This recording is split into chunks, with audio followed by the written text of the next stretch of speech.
सत्तेत असूनही सरकारच्या चुका दाखवून देण्यासाठी हिंमत लागते. निलेश राणेंचं कौतुक करावं तेवढं थोडं. रोहित पवार.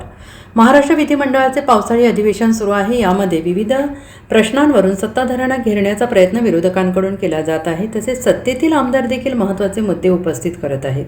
अशातच शिवसेना शिंदे गटाचे आमदार निलेश राणे यांनी आंबा आणि काजू उत्पादक शेतकऱ्यांच्या संदर्भात सभागृहात प्रश्न विचारला. आंबा आणि काजू बागायतदार शेतकऱ्यांना झालेल्या नुकसानीची भरपाई तातडीनं अदा करण्याबाबत त्यांनी भूमिका मांडत प्रश्न उपस्थित केला. यानंतर राष्ट्रवादी काँग्रेस शरद पवार गटाचे आमदार रोहित पवार यांनी आमदार निलेश राणे यांचं कौतुक केलंय.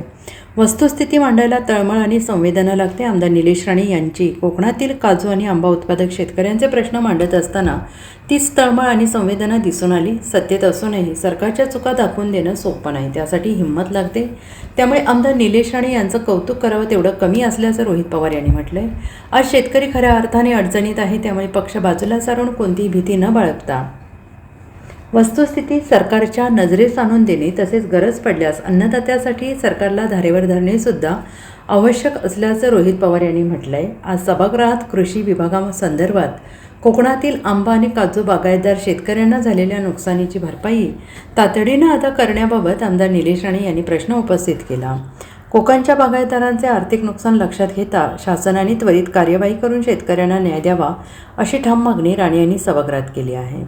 Bureau report, SPN Marathi, Mumbai.